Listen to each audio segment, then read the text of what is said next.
everyone. Welcome to the Aggie Autism Forum. My name is Andrew Patterson.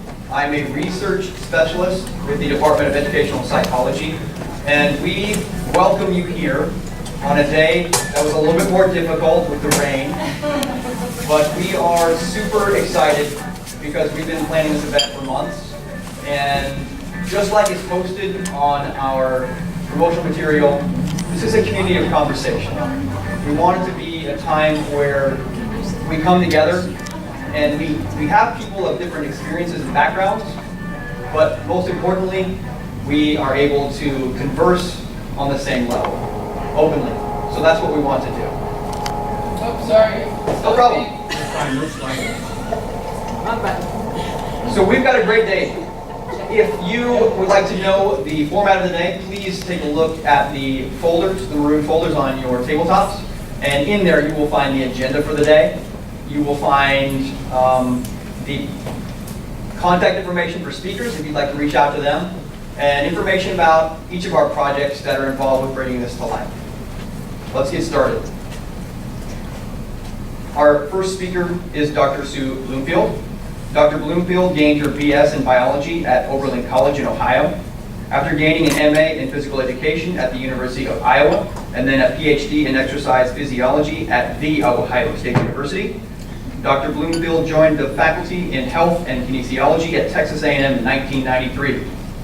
Her research interests focus on how bone health changes with the spaceflight environment, caloric deficiency, and inflammation. This research has been funded since 1997 by the National Space Biomedical Research Institute, NASA, and the Department of Defense. Dr. Bloomfield is a fellow in the American College of Sports Medicine and the National Academy of Kinesiology.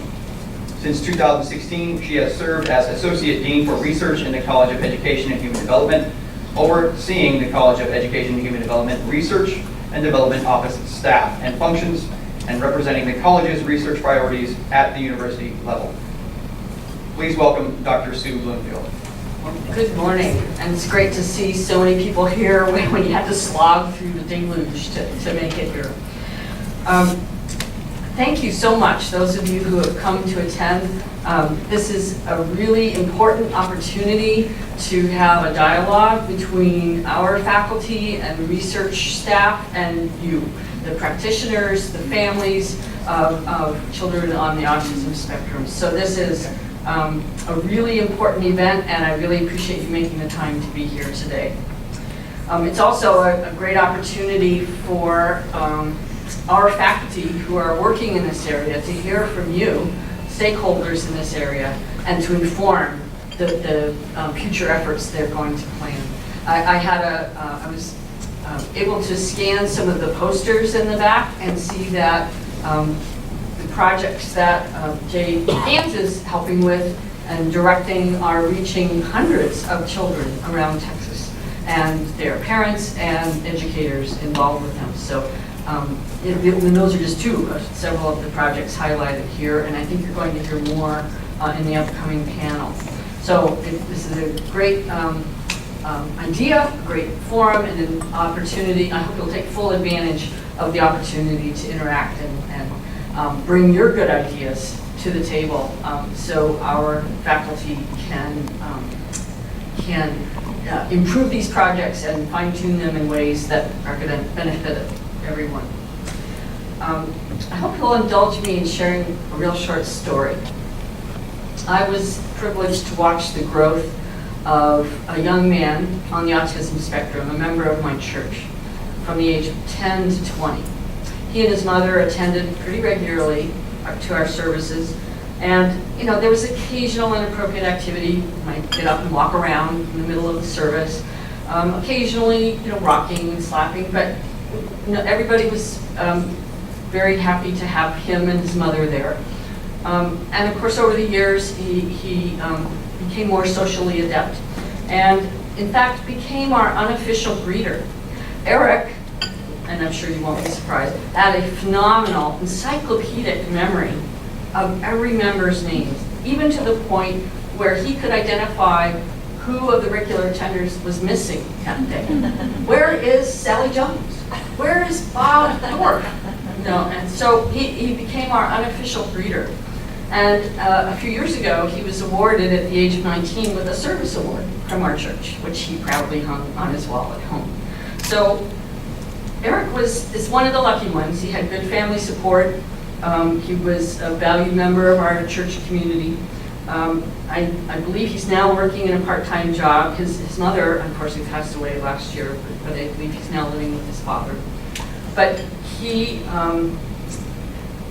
in a small way then, I've had a chance to appreciate the value of that support and education for Texas children on the autism spectrum. And I believe all of you are part of a really important effort to serve this segment of our population and their families, and to make an important contribution in that way. So I welcome you all here today. I wish you a productive set of conversations, and thank you so much for coming. Our next speaker is Dr. Jay Gans. Jay Gans is a professor of special education at Texas A&M. Her research focuses on the use of technology to improve social communication deficits in people with the autism spectrum and other developmental disabilities, particularly via augmentation and alternative communication. Jay has worked in general and special education as an educational consultant and continues to consult and present in Texas to schools and parents on topics relating to autism spectrum disorders and other developmental disabilities. She has a number of research and service projects involving students with autism spectrum disorder and intellectual disabilities, and a personal preparation project for professionals working with children with disabilities. Jay looks forward to your feedback to help improve these projects. Please welcome Jay Gans.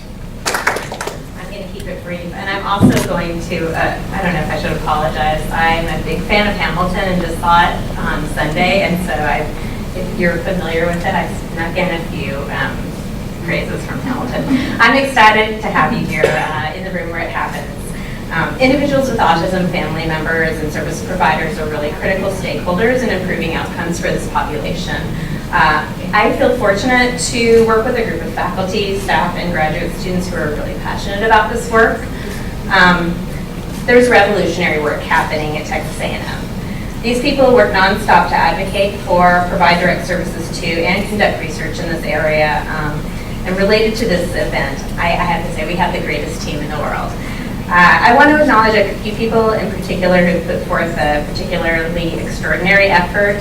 Amy, where is Amy?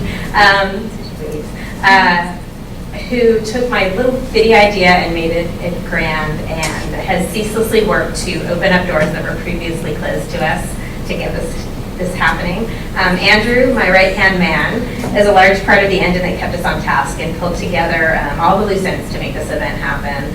And Carly is designed and then will facilitate a really large component of our conversation today. And I'm not going to point everybody out by name because there are a bunch of them, but I really am happy to be working with this team.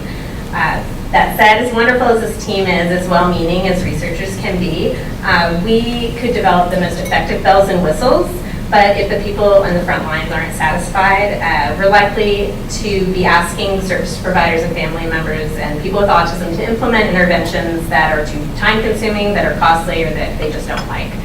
For example, when I was a teacher, as Andrew said, a lot of my work relates to augmentative and alternative communication for people with autism who can't speak or can't speak in a way that's understood.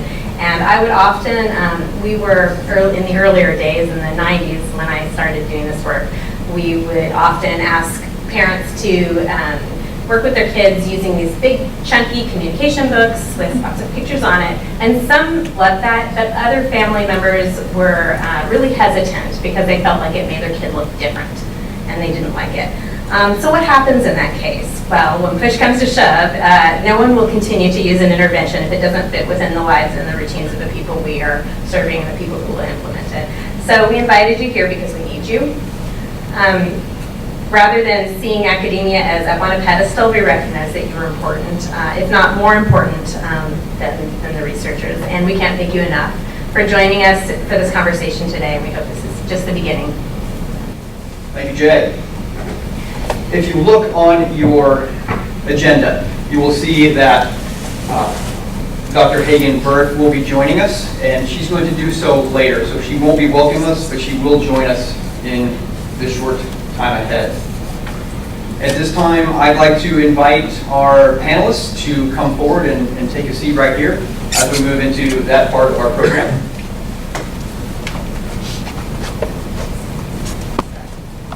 You know, I was a classroom educator for 7 years, and I loved it.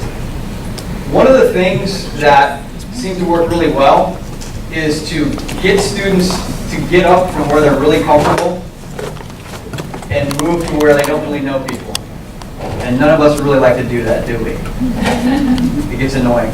However, we're going to do that several times today. So would you do me a favor? And let's stand up and shift over this way so we can have a more intimate discussion with our panelists over here. So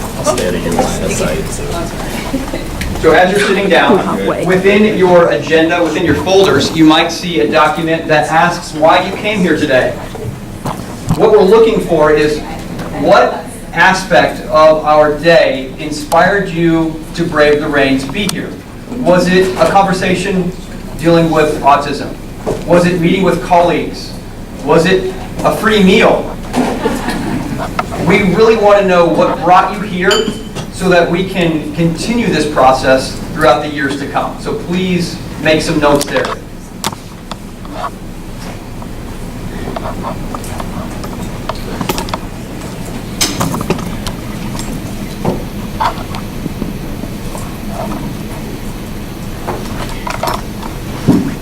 Our discussion panel before you today has members of various backgrounds who have agreed to share some of what they're doing and why they're invested in autism and behavior and ASD.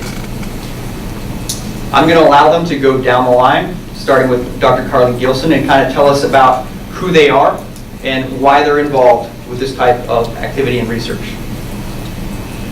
So you might probably want to bring the mic to you. Hi everyone, good morning. My name is Carly Gilson. I'm an assistant professor of special education here at Texas A&M. I was finishing up my second year here. Originally from Florida and most recently was in Tennessee at Vanderbilt.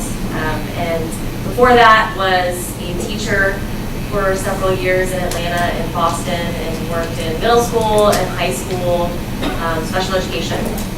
And my area of work focuses on transition and preparing students with autism as well as other developmental disabilities, including intellectual disability, for life after high school and whatever that might include. So meaningful employment outcomes, post-secondary education, and inclusive community living. Howdy everyone. My name is Joshua. I am an undergraduate student here at Texas A&M. I'm also an adult with ASD. I'm on the more mild end of things, but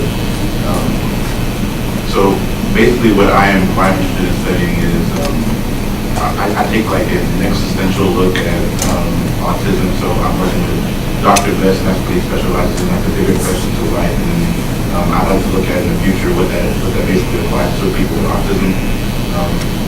I'm also working with Dr. Gilson on some of these intervention programs and looking at career and employment and things of that nature of people with autism. So I kind of have like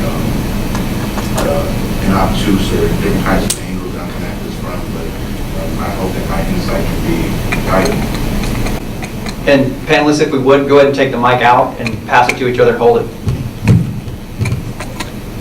I got it. They do that.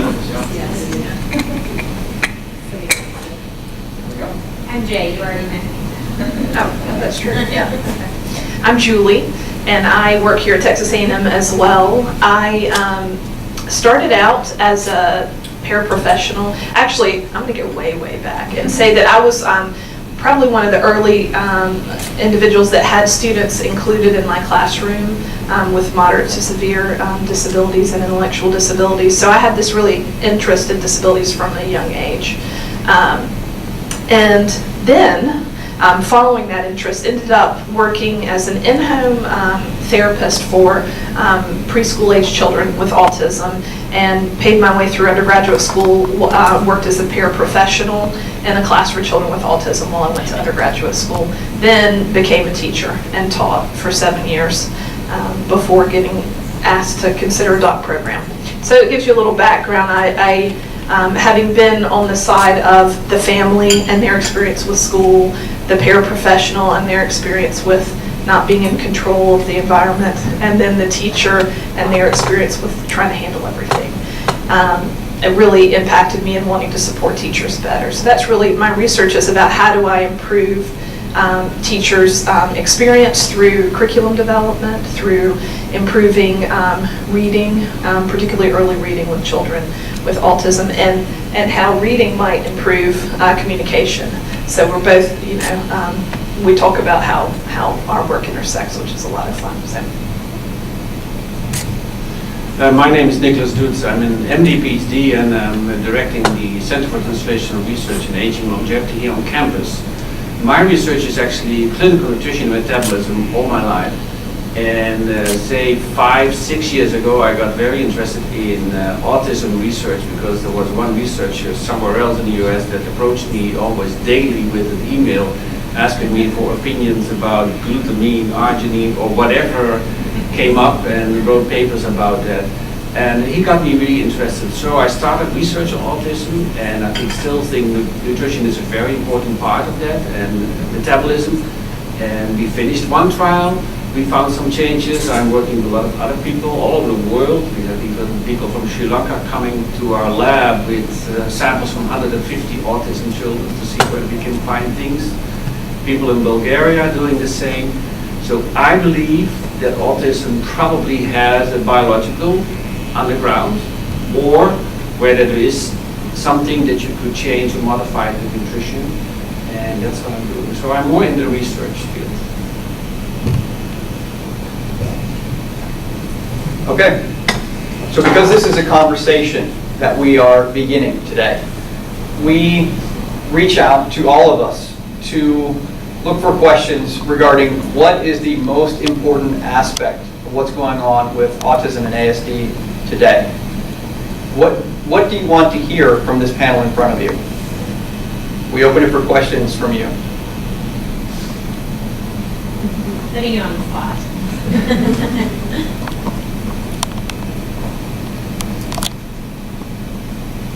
Are there any? That's okay. You can be thinking about that. We'll come back to it. So let's start right now from the panel. What are the current critical topics in the field of autism?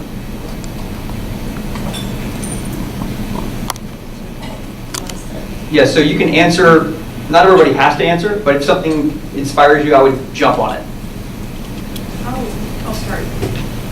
I think for me, we just don't have effective education and supports for children with autism. And that's not to say that you individuals who are doing that are not providing effective supports, but the fact that society-wise, we don't have enough people equipped to support the individuals that are out there. And because of that, we then often have high levels of turnover for those that are doing their best and having way too much to handle at one time. So that's the immediate thing that I see. I don't know if it's the most important, but a really critical factor I see is, and related to what you just said, is this discrepancy between kind of the haves and have-nots, where you have folks who have maybe have more money, can access better services or more services, who have more time to be able to push the schools to get the right services. And then you have a lot of folks who, for one reason or another, because they're in a high poverty area, because they're really rural and they can't get access to services, because they're military connected and they're very mobile, aren't able to, or because they speak a language other than English, aren't able to access those services. And that's a huge gap that I feel like we really need to fill. No, I mean, I think things like like you're talking about nutrition and metabolism, and you're talking about education. I think all these things are important. I mean, me and you were talking about technology and how can that be used to supplement education in a way and kind of give practitioners, educators a different lens to they're helping people with ASD, things like quality of life, employment. I mean, there's a variety of different angles to look at it from. I think they're definitely important. It's just one of these things where I think it's like multiple threads kind of working to. I think it all kind of centers around quality of life at the end of the day. Like, what does it mean to have a meaningful life, not only for people with autism, but just neurotypical people in general. So I think all these things kind of form together to make like a big yarn, if you will, a big yarn ball of interconnected things. So.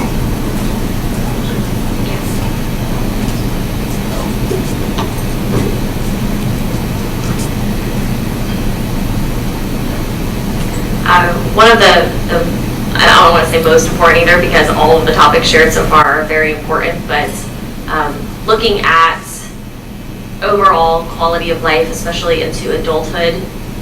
If we're lucky, we spend most of our life in adulthood, and the outcomes for young adults as well as adults with autism and other developmental disabilities is abysmal across the country. And looking at employment, only about 1 out of every 4 individuals with intellectual and developmental disabilities is employed.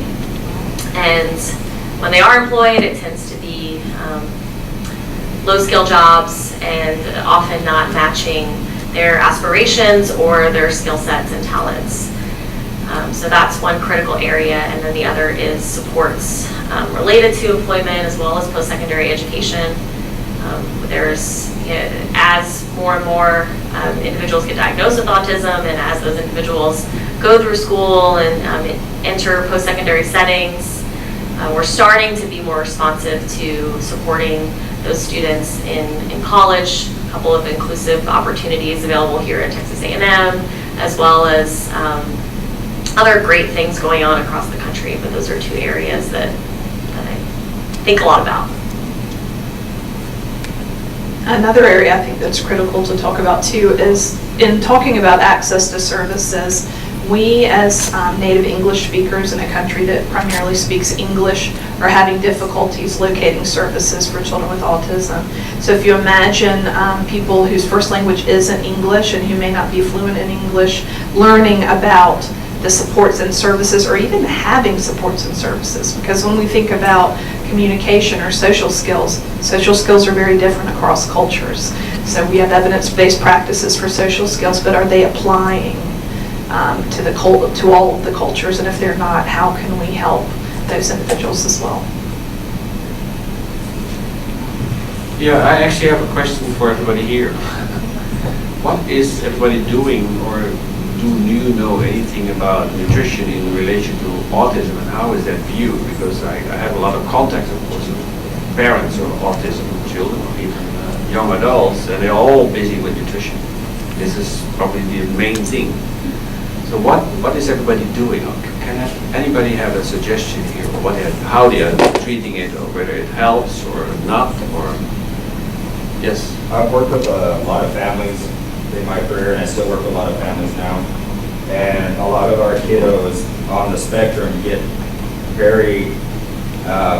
they get kind of locked into a restrictive diet. I call it the Coke and Dorito diet. And so they sit and they get locked in chicken nuggets, Cokes. I mean, be real, this is what I see all the time. I mean, correct me if I'm wrong, but for 26 years, it's kind of been the thing I've seen. And helping parents figure out how to get out of that diet and how to change the behaviors in the diet. And I see a lot of nutritionists now coming up, helping parents introduce new foods, different textures. A lot of it's a sensory issue, so it's a texture thing, and it's a lot of different other aspects to it. But I've seen with some of the kiddos, once the diet has shifted, we see a decrease a lot with behavior. And so that's something that, I haven't done any hard or fast research, but it's just things I've seen over the years on dietary changes and its effect on it isn't so much anything other than their behavior seems to lessen or subside. And so I find that's been very interesting.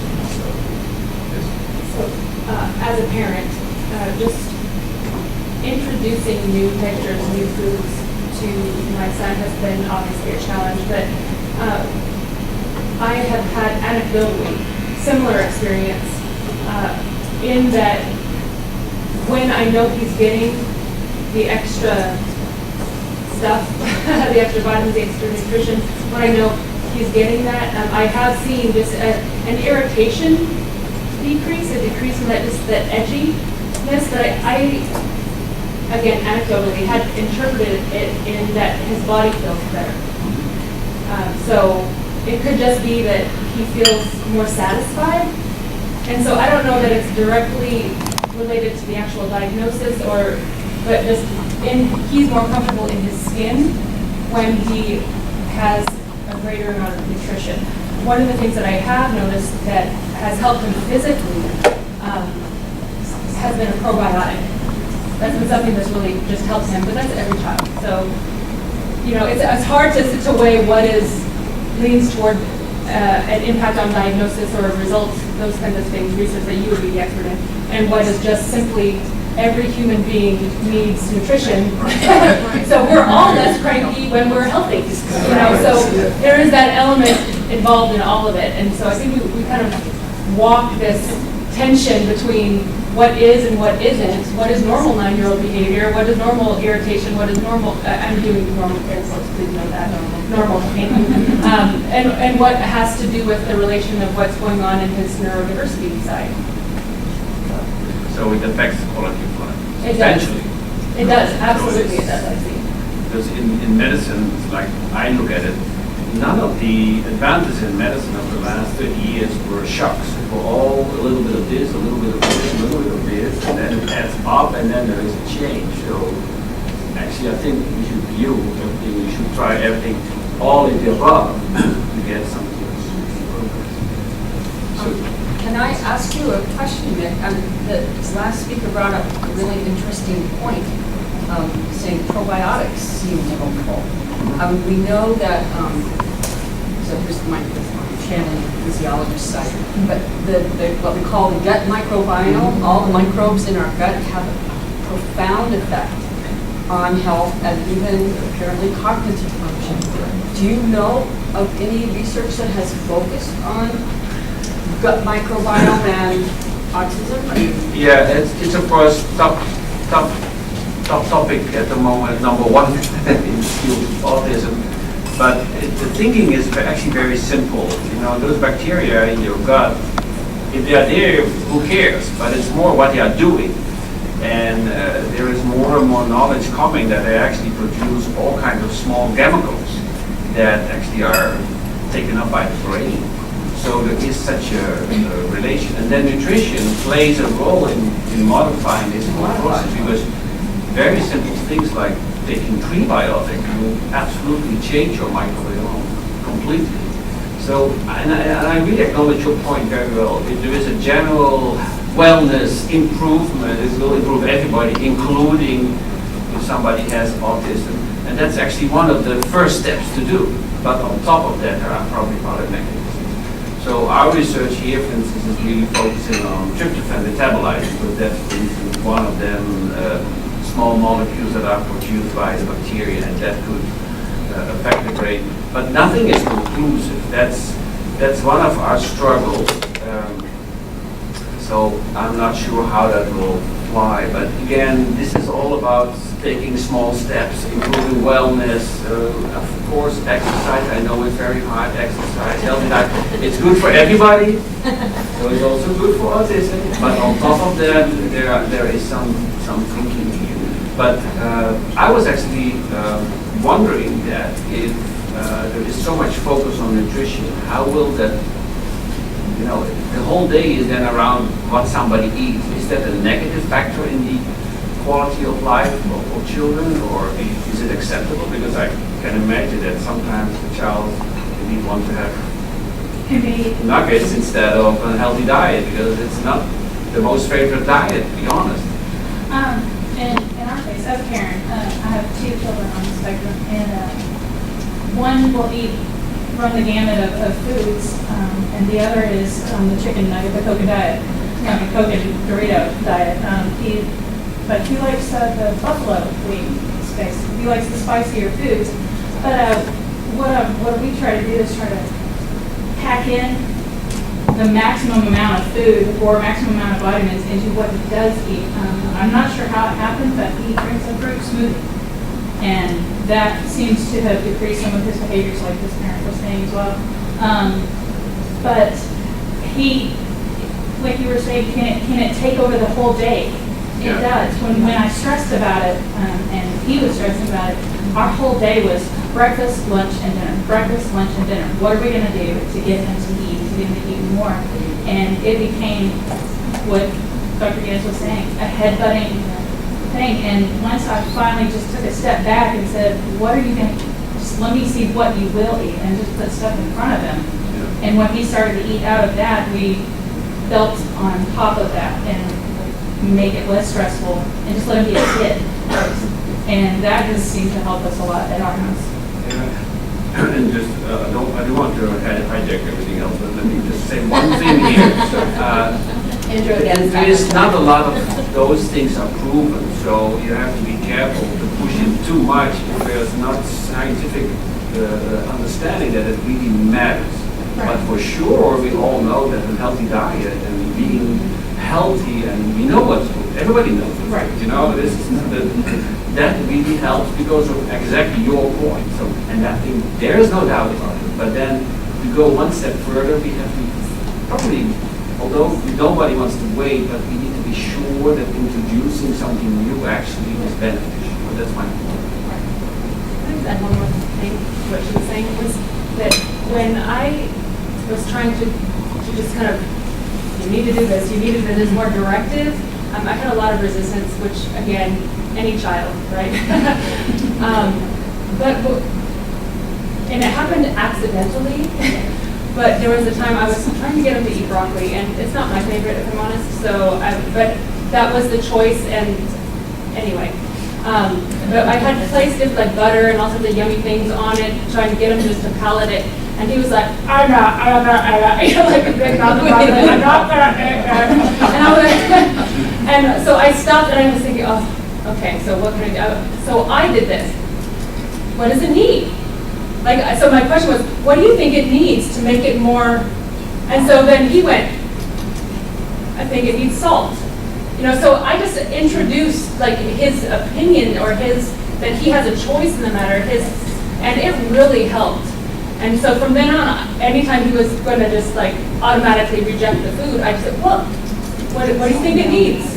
And he just, I don't know. You know, but I don't know. If anybody takes that away, and it's a skill that's something, you know, it just really broadened his palate, his acceptability. I mean, this kid went through a phase where he only ate things that were orange. So, like literally. So it broadened it. So it was awesome. Just one last real quick thing, and it's something I'll never forget. One of our boys we worked with who was nonverbal for years started talking around middle school age. He never ate anything soft. Pudding, mashed potatoes, anything with a soft texture. And he finally told us, he says, it's not that I didn't like the taste, but when you put that in my mouth, it felt like there were nails and slivers going into my mouth. And he says, it's frustrating because I liked how it tasted, but how it felt in my mouth, I couldn't stand.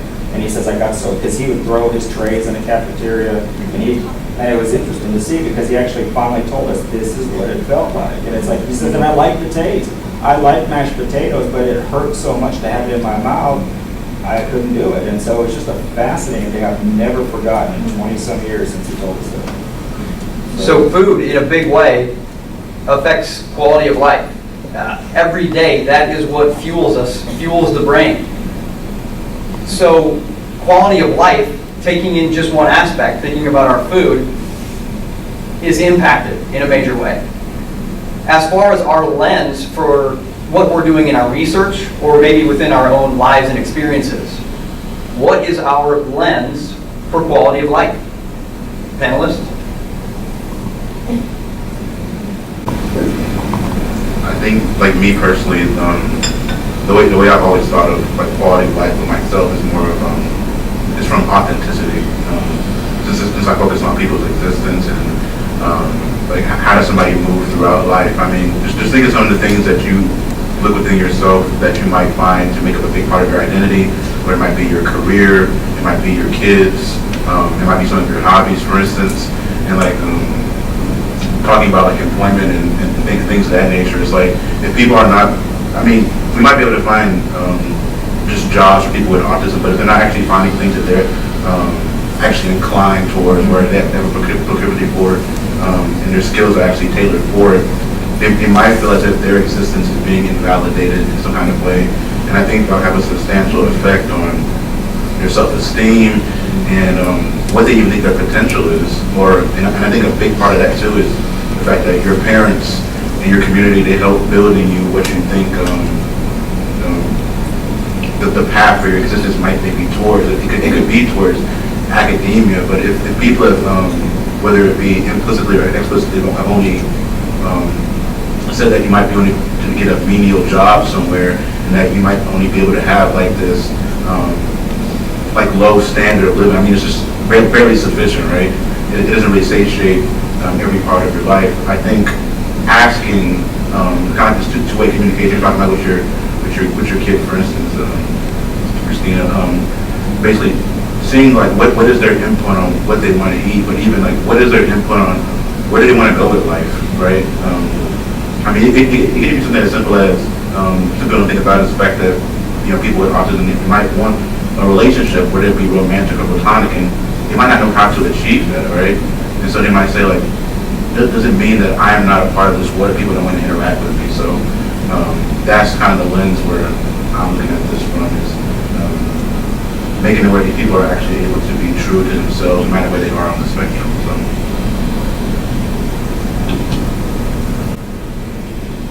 What are other lenses, panelists? I'm a parent also of 2 children with disabilities, although not autism, so I'm often thinking about family life. So that's one primary focus for me when thinking about quality of life. Are families able to participate in the same activities that everybody else is able to participate in? Can they take their children there? Are people accepting? Are their children able to have an enjoyable time? Are they getting their basic needs met? Are they able to communicate well? We talked earlier, communication is one of my major focuses. And since that is so ubiquitous across all settings, it's kind of basic to who we are as humans. Being able to communicate, to get your needs and desires across, and to be able to have social relationships is really critical to quality of life. We talked about this a little bit yesterday, and my initial reaction, in thinking about it was, having friends and being able to do fun things, having leisure, right? Probably because I have limited both since I'm new to the area and I work all the time. But then I was pondering it more last night, and I think, and it's Josh, right? Yeah. I really resonate with what Josh says about authenticity, and I think what I crave and what I would like for individuals with autism to have is a sense of belonging, right? Belonging in their community, being invested in their community. And am constantly thinking about, organizational, structural issues related to how we're not achieving that right now. So yeah, to me, I think quality of life is belonging.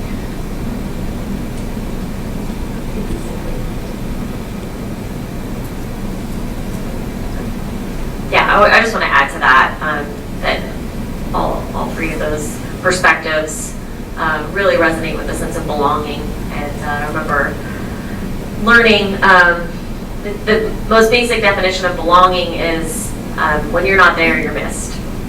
And this feeling of having a really valued role, whether that be as a friend, a family member, and not always being the recipient of care or the recipient of help, or the need that And so a project that I'm about to start right now is all about the role of work, and this is something that Josh is helping me with, and not just thinking about having employment as a means to an end, because oftentimes, I shared that employment statistic with you earlier. It's very depressing, but a lot of people will just celebrate when someone with autism or with a disability gets a job, because hey, they got a job, and that job could be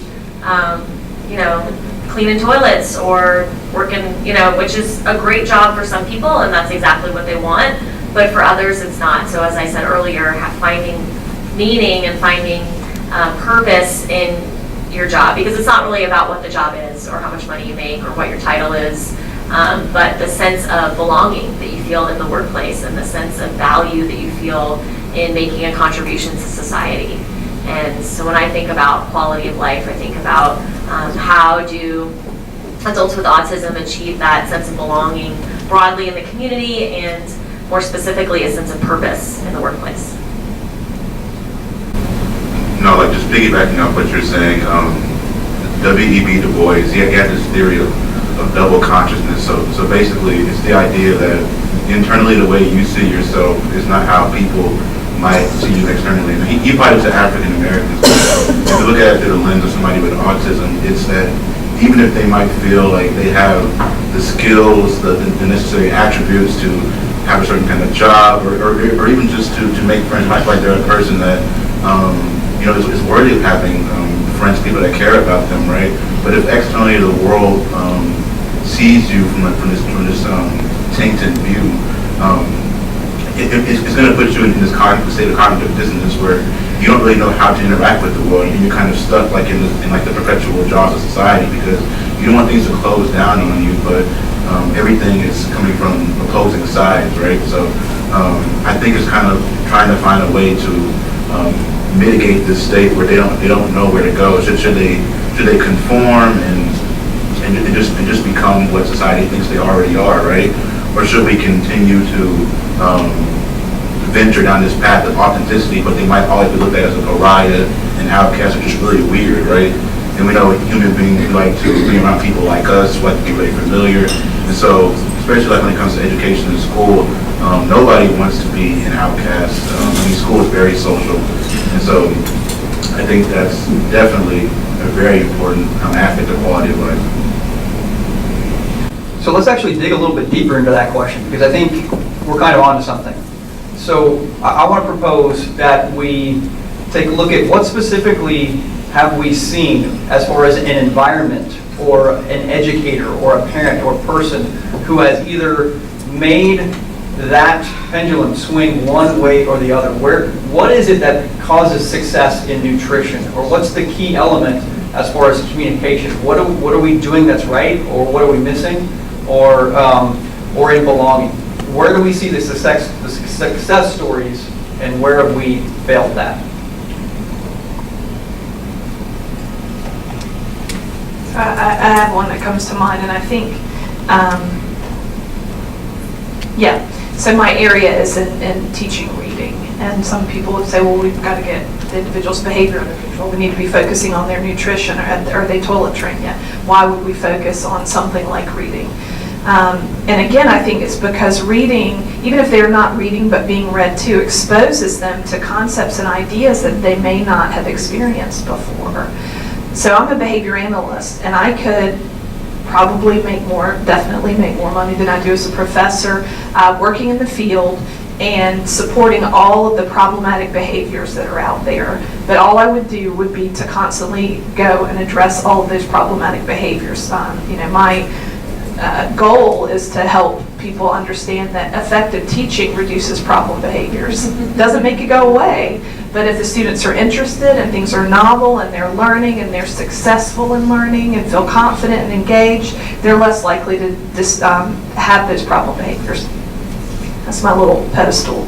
So coming from that perspective, I've been involved in lots of reading and literacy programs across the years. And when I was in North Carolina, we had this reading program where we were having middle schoolers read age-appropriate novels.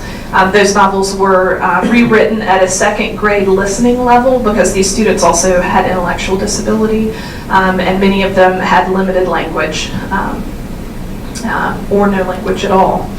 And they were reading the book The Outsiders. And in this book, you learn about a lot of things. Now, there's some issues that come up when you start reading books. Parents will say, I don't want them to read a book that talks about sexual intercourse, or I don't want them to read a book that addresses racism, or I don't want them to read a book because they're afraid to, I don't want my 9-year-old to have to go into the world and learn how horrible it is either, but he's going to. It's how we respond to it and move forward. So anyway, reading The Outsiders, and then this student came in one day very agitated, and she would speak 2 to 3 words, phrases occasionally, and they were trying to understand why she was so agitated. And it had happened a few other times, and they could never figure out what is this trigger when she comes in school that she's so worked up. And finally she looked at him and she went, "Pony boy." And so the teacher was like, okay, Pony boy, what is she communicating to me? And she thought about the lesson the day before, and Pony boy had been bullied. She didn't have a word for I'm being bullied. But the teacher recognized that, and then she showed her pictures to try to figure out what was happening. And it was on the bus. Some kid was bullying her on the school bus, and it was resolved. It may not have been resolved if she hadn't had the word to communicate the problem she was encountering. And so when we think about exposing people to literacy and to reading and to the hard subjects, it then enables them to have that communication and have those words. So, yeah.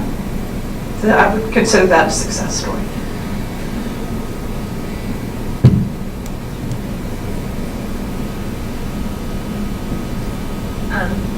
Well, I won't point out people or name names, but what I've seen is family members who really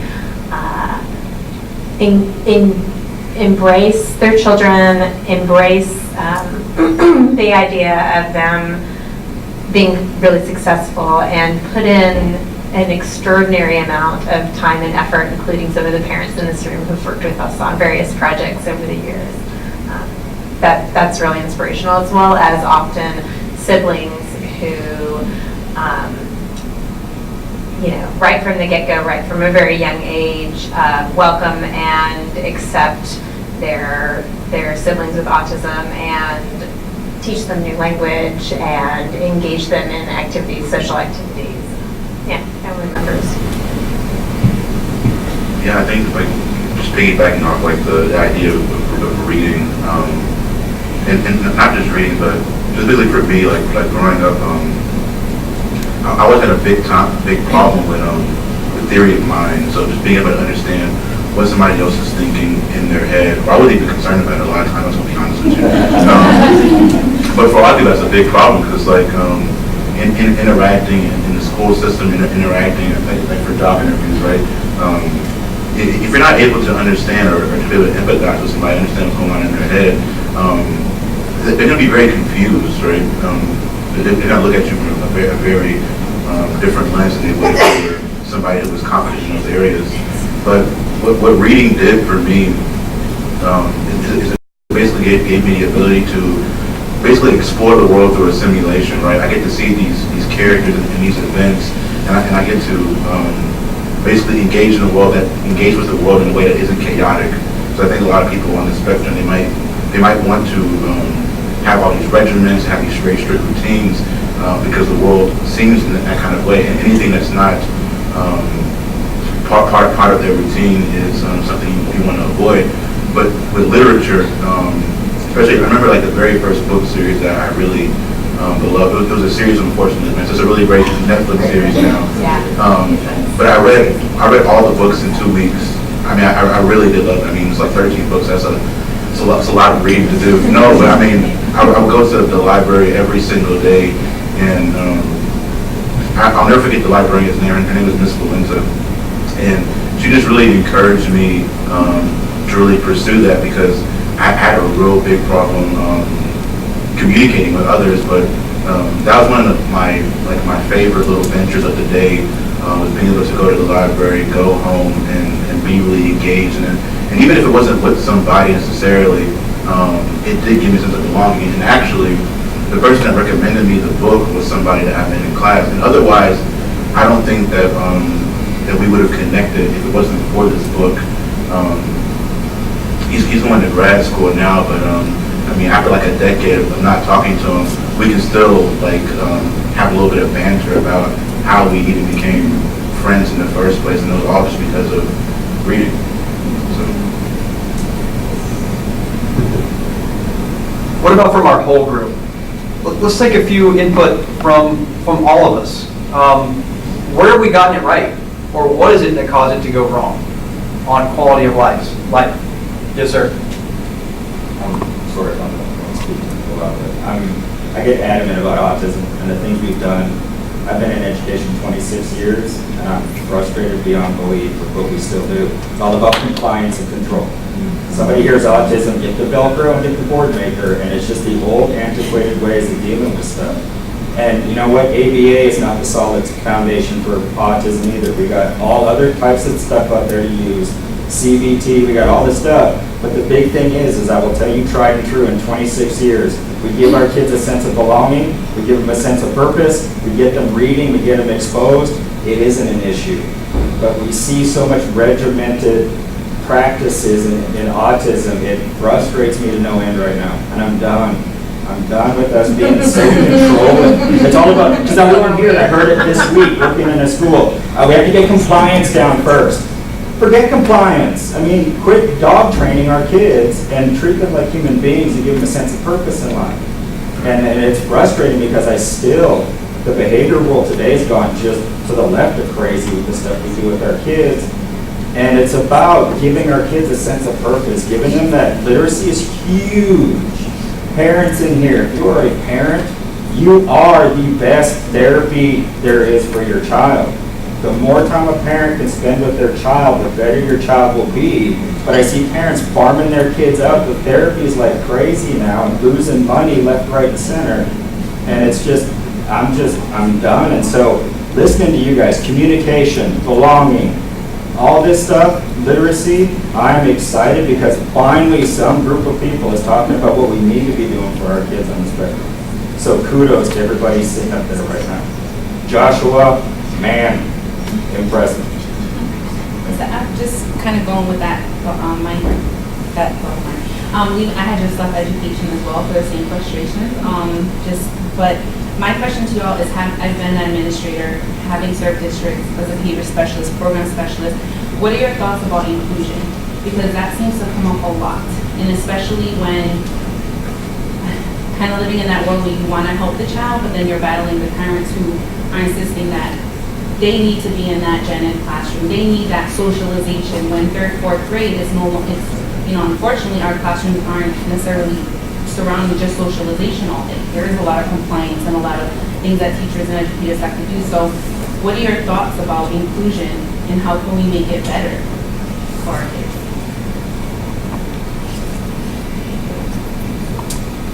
It's a little bit outside of my area, but yeah, I just think there's a balance. I think everybody needs to be a part of their community. So it would be a rare child, I taught elementary and preschool kind of age, but it would be a rare child that I would say shouldn't have any interaction or time with their typical peers. I always felt when I was teaching the little kids that each of my students, even though it was a self-contained class, they had some time with their gen ed class. They needed to be on the roll. This was a new thing. I don't know why, but they needed to be on the roll of the kindergarten class, like not just on my role and belong to me. They really needed to be a part of that. But it's a balance between that and the intensive services, the intensive education that a lot of these kids need because they tend not to pick up skills incidentally. So that's a lot more to say. I mean, like, from my perspective is that I didn't get diagnosed with ASD until I became much older. So a majority of my childhood, if I was doing something wrong, if I had any kind of emotional outburst, if I had any kind of sensory issues, there was no sympathy for it. It was all looked at as if you need to fix this on your own, in a sense. And so basically I was like, well, I have to find some kind of way to adapt in the world, because either sink or swim at this point, right? Especially I did really well in school. So even though practitioners and educators thought that maybe my mom should take me to a clinician to get checked out, because I didn't want to interact with other kids in school. And I think the funny thing is that I wanted to build bonds with other people, I just didn't know how. And in some sense I wanted to, I was kind of like in this perpetual state between both of these worlds. I didn't know really what to do. But I guess in some sense that I was just self-determined, even if I thought, especially when I got older, that maybe I might have ASD, that I wasn't going to let it become like this central focus of my life.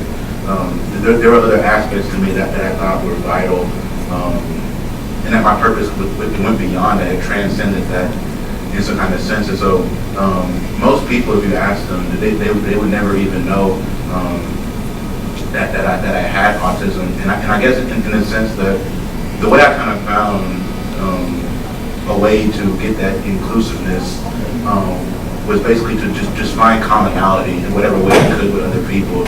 So it might have been literature or movies, or one thing with boys is video games, right? And I mean, growing up I had a lot of these special interests, and I might have been like really fixing. Like for some things, I was like encyclopedic knowledge of very obscure things, and for some people it's overwhelming. But at the same time, it was still a way for us to engage. And I guess it's just the thing with me is I didn't come up with this idealistic expectation that we're just going to mesh in every way, and that we're going to be inclusive in all areas. I was fine with just having a sense of belonging in this, maybe just one aspect, right? And having friends for different reasons, building bonds in different areas. It doesn't have to be just one way. And I might not gain friends in the way that a neurotypical person might, but through that self-determination, I was still able to find my own way of getting a sense of belongingness through my own experiences, my own interests.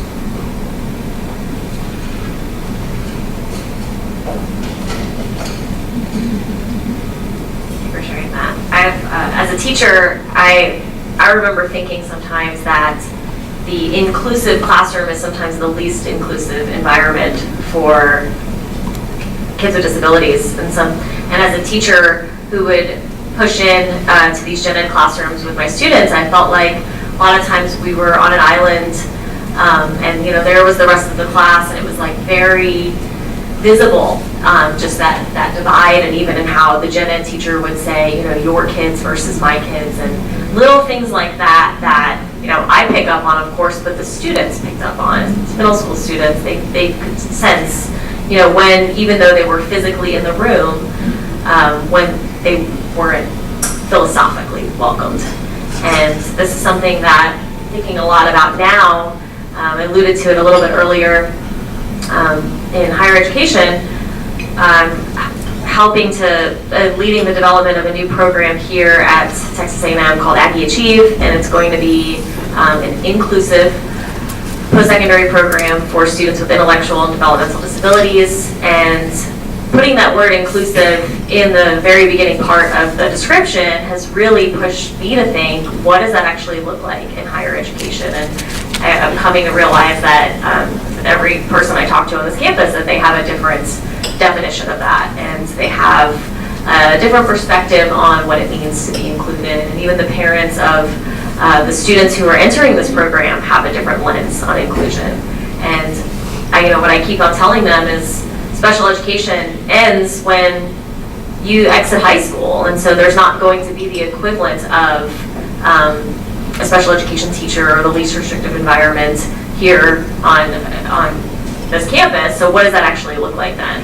And just trying to keep it positive with what I've seen works, and that's why I really like that we're talking about belonging rather than inclusion, because going back to what I said earlier, belonging means that you're missed when you're not there. And so giving students really meaningful roles where they are valued and not valued in sort of an artificial way, but truly valued as friends, as students, as leaders, is what I think to be the most promising pathway toward inclusion. And even in developing this program, even though we don't have students on campus yet, I'm seeing that just in how we're structuring the peer mentor program.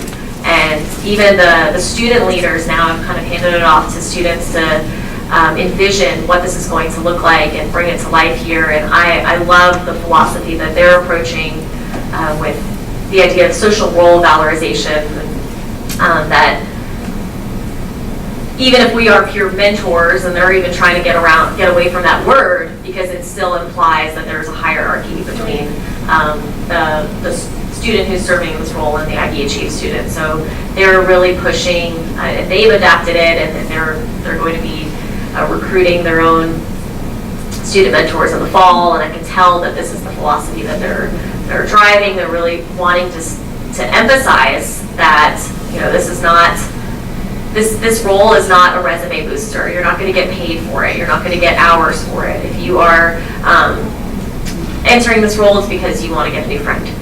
And I think that is really important, and I know that there's going to be mixed reactions to it, but I think starting with the sense of we want these students to truly belong here, not feel like they are some sort of recipient of care or help all the time. So using the input that we've just brought to the table and framing it with, I think it's Lane from Region 10? Lane? Yeah. Right. So there's a balance between the rigor and regulation and doing what's natural. How do we specifically in our projects create and maintain that balance, or find it in our own work? What are we doing specifically?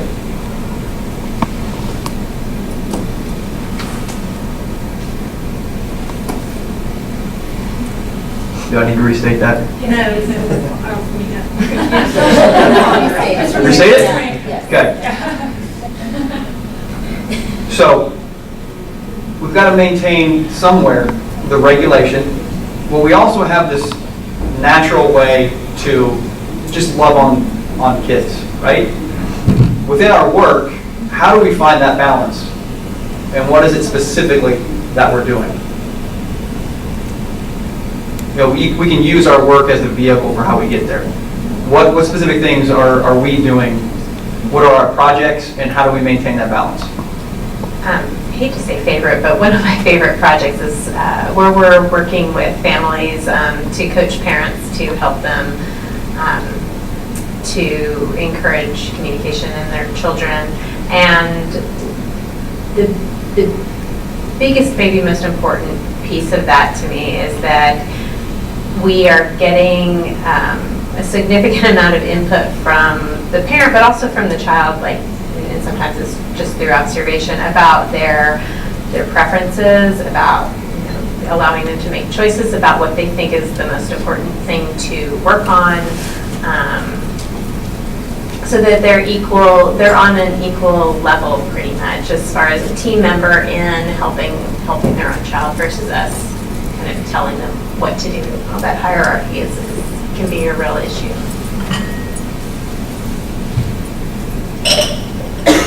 I suppose one way that I'm addressing this is, and it's a good question, it's a challenging question, because I'm like, am I doing enough? I don't know that I am, and I want to I want to think about how to better do that and learn from you all what would be effective for that. One project that I just had funded that's just beginning is a project serving Spanish-speaking families of children with autism, age 3 to 12, providing literacy supports for the parents. And what our goal with that is, we're going to provide workshops, but we're also going to provide like parent group trainings. We will be getting out on the Spanish-speaking radios and newspapers and television and doing everything that we can to serve Central Texas. But we're going to serve the families in natural settings, in settings where they're most comfortable, not asking them to come on campus, not asking them to go to a place where they may feel at risk for whatever reason. And that's also a really big goal. I say that being a monolingual person, which I'm not proud of and I'm working on. But I have, again, to build that authenticity, the people that will be running the project for me are native Spanish speakers, heavily involved in their community, right, that are going to be able to provide I think sometimes one way to help with belonging is to put people in place that other people identify with, whether that be culturally or interest-wise or that sort of thing. And so that's my goal with building some level of inclusion in that way. Is that program free? That program is free. Yes, it is. And I have a flyer over there on that table where you can take as many as you want, and I can send you a PDF, so it is free. Yes, and just because she asked that, if you work in a community organization, you're interested in hosting the meeting, that'd be great. We'd love to provide those services in your place of work if it's a place that works out.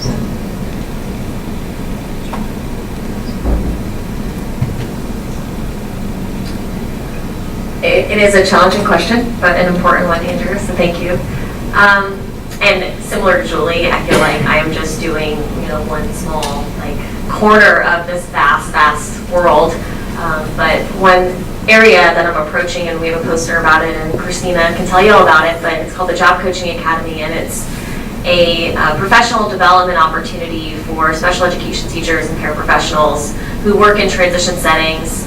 And really the notion behind it is that as teachers, sometimes we get in our own way, and we get in the way of students, well-meaning supports that we're offering and wanting to provide, but especially as students inch toward transition and into adulthood, as I said earlier, special education goes away when high school ends and when the school bus stops coming.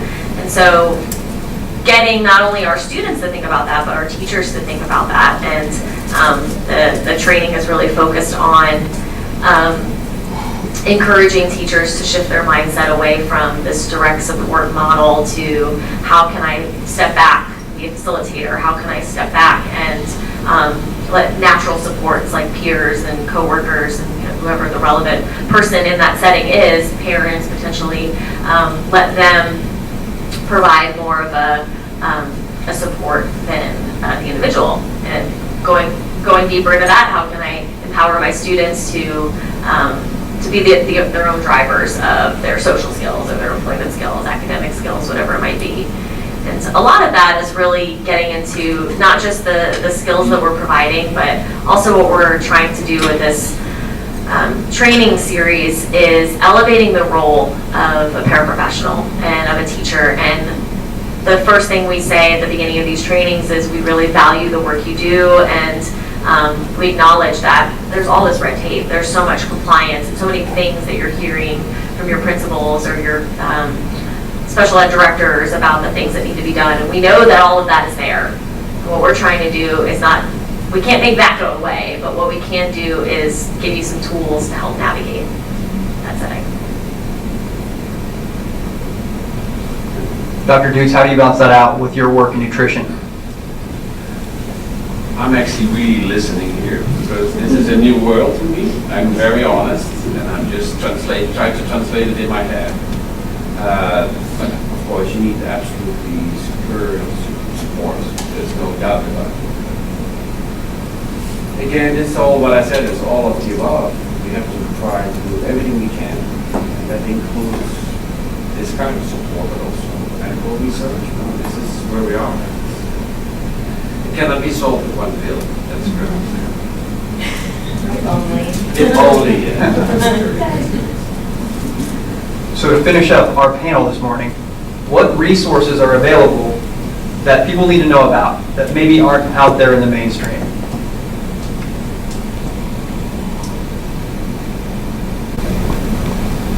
I mean, I think there's like a plethora of resources online, especially on YouTube.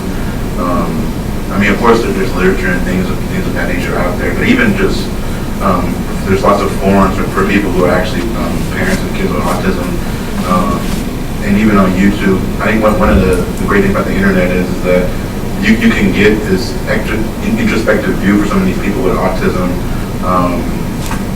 without it being done in some kind of formal or clinical setting, or where you can kind of hawthorne effect, people know they're being studied, right? You just have people simply giving their personal experiences with the diagnostic processes and things of that nature, and I think interacting with people in that kind of way from these different kinds of lenses can be something that I would definitely look into. There's a psychologist named Tony Atwood. He's done a lot of different conferences and a lot of different lectures on autism, and very much specifically on girls with autism. That can be a topic that is kind of swept under the rug oftentimes, and that's like his specialization. So I mean, I would definitely try YouTube. I would definitely try forums, and just see if you can reach out to people and get different perspectives.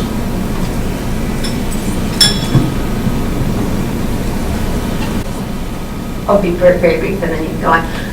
One thing I guess I would caution, it's always Google and come up with who knows what. So there are some sources for evidence-based practices that have done a good job of summarizing some of those. One of them is the National Autism Center, and another one is the National Professional Development Center on Autism Spectrum Disorders, and their modules are now called Aspire, is that correct? Something like that. Affirm, thank you. So Affirm modules, those are based on things that we at least have a pretty good idea that tend to work with these folks, so a couple.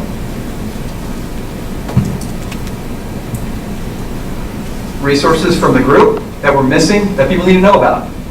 I'd like to share, some people may know about this already, but Texas Workforce offers a program called Summer Earn and Learn. And my job at my high school is to help students get jobs and hopefully retain those jobs. But my goal is actually brought up about finding out authentic employment, especially with students with autism. They are not going to do well in a fast food restaurant communicating with, taking orders, some of them. And so I'm really excited about that because this is my third year to work with them. And because they pay for the employment of the student during the summer, the employers in our community, they don't have their money at stake. So a lot of times they'll say, sure, let's give them a try. And we've seen some real successes in that. And that gives these students that chance to do something in their area of interest and not just find that typical summer job that some of our kids can go and do and that's okay, they're learning a lot of skills. But these kids are given some great opportunities. Get into the Texas Workforce, not already. So my suggestion or observation is a little bit less formal. But one of the things, just as being a former educator, special educator, as well as general educator, and also a parent, one of the things that has just been so impactful to me is just kindness. Important resource. It's just a really important resource.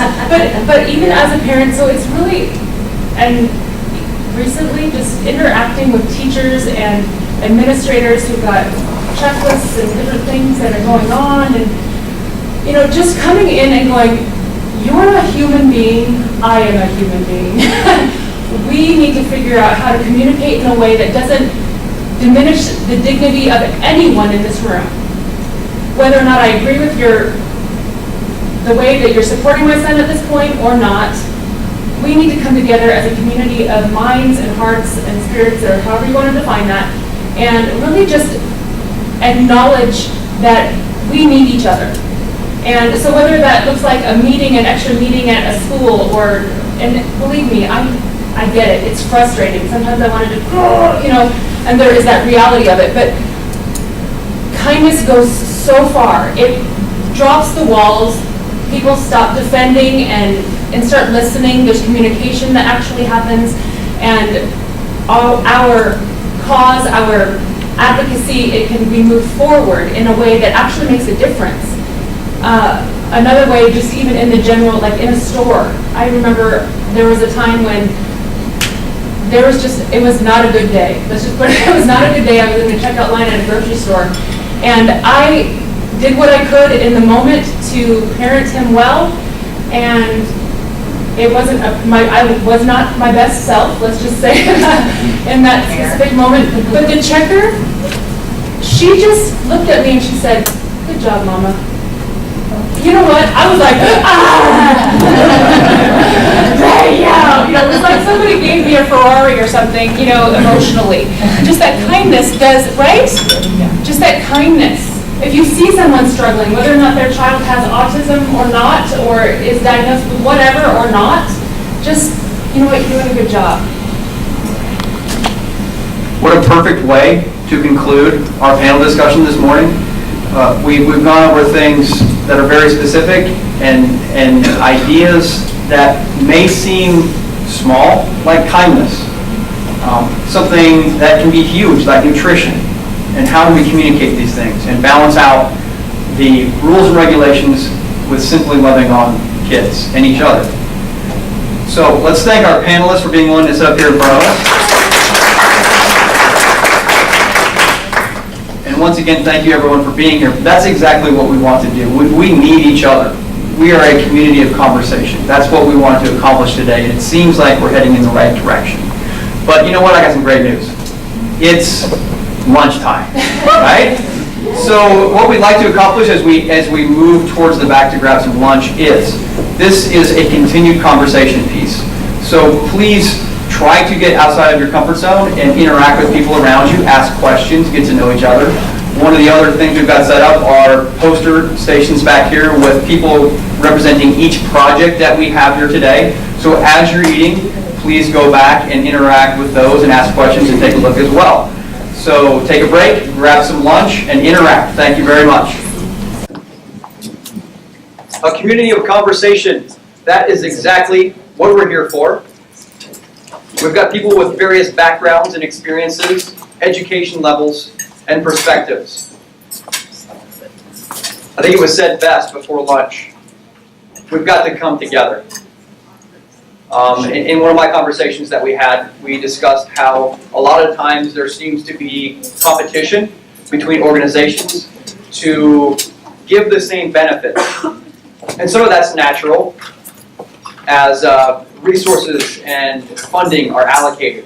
But one of the points of today is the beginning of a conversation where we can all come together with a purpose to truly help the students we're trying to serve as one, and not just as individual units.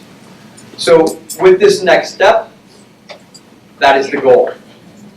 All of us speaking together, listening, supporting, encouraging, and connecting. And you know what? I'm just not sure I can do that myself. I really need the help of someone who knows how to facilitate something like this. So Carly, will you come up here and tell us how we might be able to do that? You could do it for the record. I'm not authorized. I'm sorry.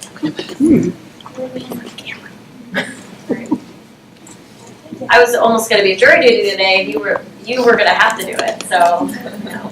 You would have done just fine. I'm sorry. All right, so I'm excited to introduce you all to a methodology of qualitative research, but also just a way of facilitating discussions called community conversation.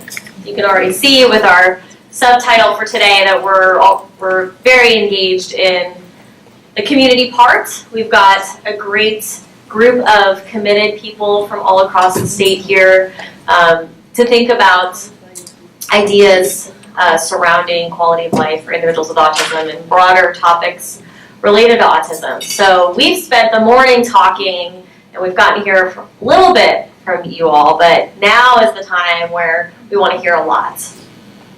So I'm going to lead us through 3 rounds of discussion. And before we begin, I want you to get to a table where there's at least 4 or 5 people. I think we're going to use these 4 tables here. So I don't know. And table hosts, can you raise your hands? Okay, So my table hosts need to get to a table so they can host that table. So we've got 2 table hosts at each table, and I'll be facilitating the whole group portion of it, but then at your individual tables, you'll also have 2 hosts. One person will be in charge of facilitating, and I'm going to go over what that's going to look like in just a moment. And the other person will be taking notes. So, the purpose of this conversation is to generate some ideas about how we can build off of the conversations we had this morning and not just be something that stays in this room.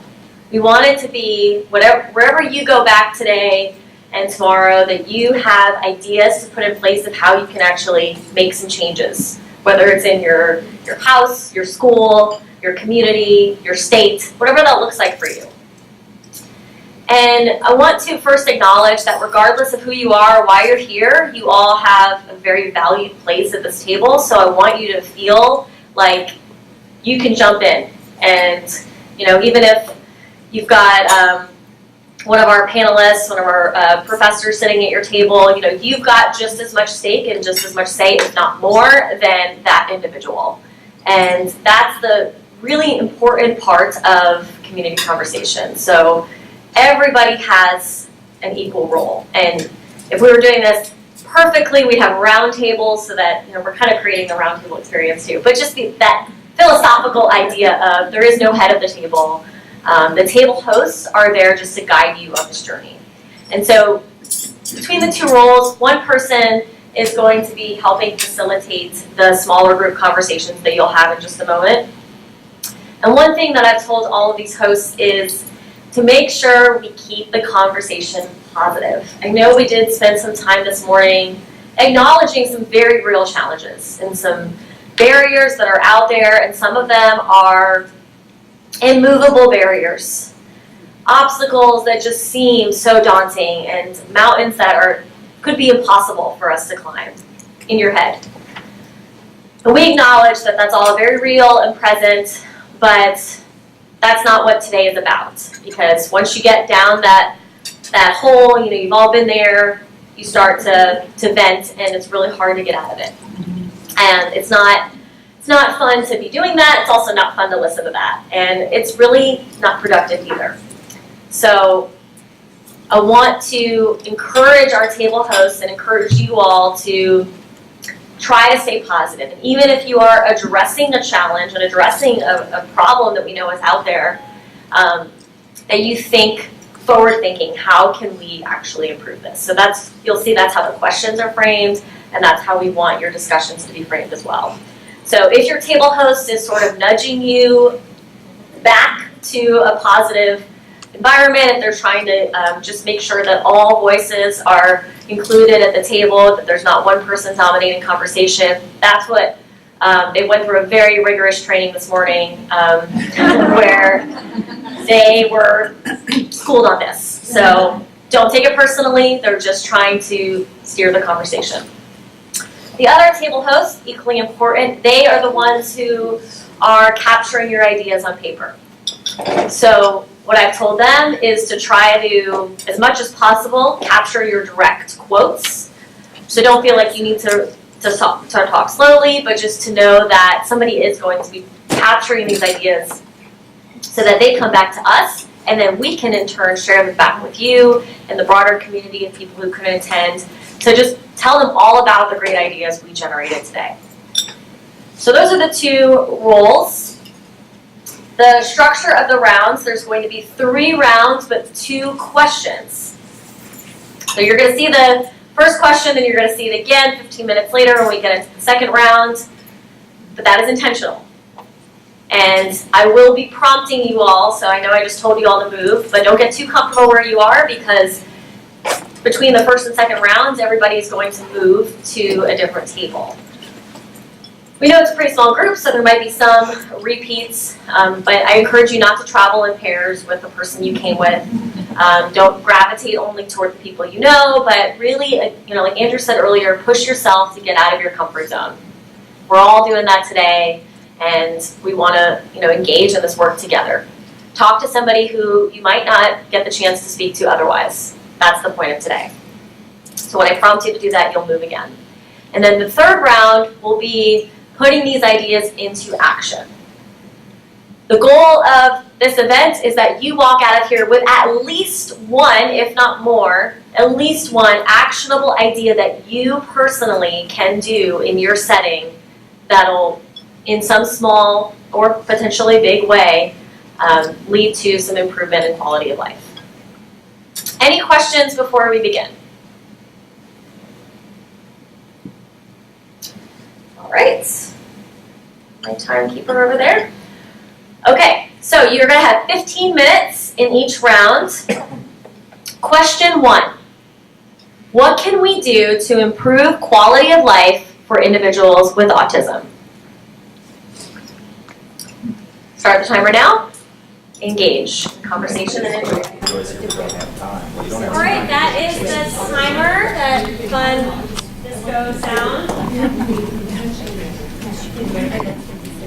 So finish up the idea that you're currently capturing, and then we'll pause here for a moment. How was round 1? Thumbs up. Interesting? Good. All right. Hope you're ready to get up and move. Thank you. Now remember, for the next round, it's going to be the same question, but this time we have new people, new mixture, new ideas. So if you heard a really great thing from the previous round, even if it wasn't your idea, feel free to suggest that and bring it over, and then that could be the launching point for this next round. So same thing, 15 minutes. Remember, keep it positive. Have fun. All right. Okay, that concludes round 2. So wrap up your final idea there. Now, if you're comfortable where you are, I'm going to let you stay there, because this is our last round. But this time, I want you to think, these last rounds, you may have been thinking more theoretical, what could someone do? What could be done? Maybe like passive voice, what should be done, what could be done. Not necessarily by me, but by individuals who make this sort of thing happen. Now, I want to push you to think about you. In your role, personally, professionally, whatever that might be, what could you do as an individual? And then, more importantly, how could we work together to make these ideas happen, specifically in our communities across Texas, or in your own community, in Bryan College Station, in Brenham, in Houston, in Dallas, wherever you are. This round, a lot of the times that you're talking, it should be, I could do this. I know this person who could help with this thing. Maybe it's an idea that you heard at one of the previous rounds. Maybe it could be something as simple as, I'm going to go home today and talk to my son about future career goals. That's a great one. Or it could be, I'm going to call up my senator and or write to my senator and have a conversation about funding. Whatever that might be, whatever it looks like for you, whatever is really on your hearts and minds right now. The goal of this round is that each of us, your table hosts, are going to capture all of the ideas from the table, but that each of us walk away with at least one idea that we can do when we leave this building today. Any questions about this round? All right, last round, 15 minutes. Have fun.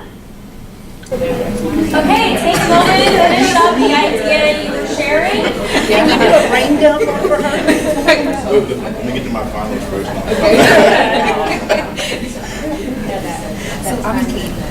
So the final portion of this type of facilitation style is called the harvest. Because what you all have just spent the last 45 minutes doing is planting seeds. And now we get to reap the benefits of that and hear all of the exciting ideas that you shared. So we're going to go across each question and turn to the table hosts and ask them to share some of the most promising things that they've heard from each round. And Andrew is going to be capturing some of those themes. He's not going to write down everything that the table hosts say, but want us to be able to step back at the end of this and see the big themes. Because I can imagine that there's probably going to be some recurring ideas that come up. All right, so does anyone want to go first on our table hosts? Sonny looks ready. I can go first. All right. So when I am Do you want a microphone? I think it's fine, or can you hear me? Yes? Hi, I'm Sunny. So our first round group, we talk about pairings. So we kind of like, we want to make sure that parents will understand our own child with disabilities, like not just like, oh, they are children with autism or intellectual with disabilities, but kind of like understand and believe them, kind of like being surrounded with human dignity, and also try to help them to improve their self-esteem, self-efficacy, since they're like, not just like wait until they're adolescents, but start when they was little. I have to affirm their opinion is matter, and yeah, try to we can go with the easy activity, like let them make a choice of what color do you want to paint or things like that, so that we can improve when they was young, and keep them know that how they're important in in being in the society, and like how they're important, and try to understand and let them yeah, to be able to in the society, like. Yeah, this is my first round that I can grab, and yeah, I'm just surprised that the first round is like we talk about the parents, and it is true to helping them that. Okay, thank you. Awesome, thank you. Do you feel like I've covered some of what you were saying, Sonny? What would be better than that? Are we providing choice to help integrate? Yes, I would like self-esteem and dignity. Yes, affirm their opinion matter. Roots of those choices. And let parents understand, like make parents understand that their role, that don't put high expectation. Like try to tell parents to understand what they are, like their child what they are, but don't put too much high expectation. But I think we all do. But yeah, so that is how to improve quality of life. High expectation. Yeah. It's not something that achievable. Yeah, so managing expectations. Yeah, that's Not thank you. necessarily high or low, but managing them appropriately. Yes. Well, thank you. Okay, great.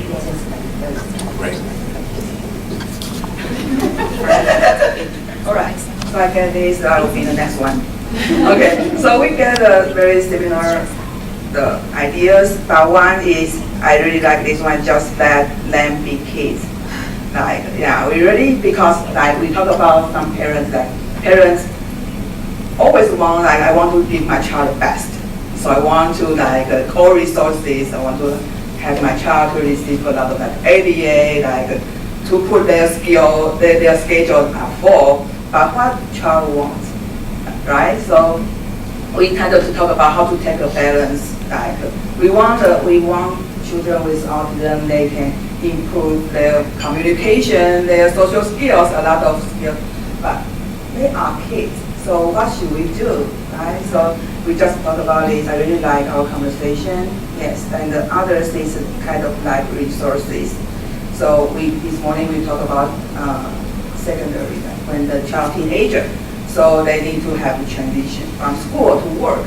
So, and for parents, they really need this kind of resources. They want to know how they can do to support their children. Yeah. So yeah, this is kind of good, and others are similar. Yes. So that second one, the first one? The first one is just let them be kids. Right. So as parents between one and Gotcha. Great. I like that, especially coming right after the high expectations, setting choices, giving responsibility, but at the same time, just letting them be kids and finding that balance. Yes. Perfect. Okay. April.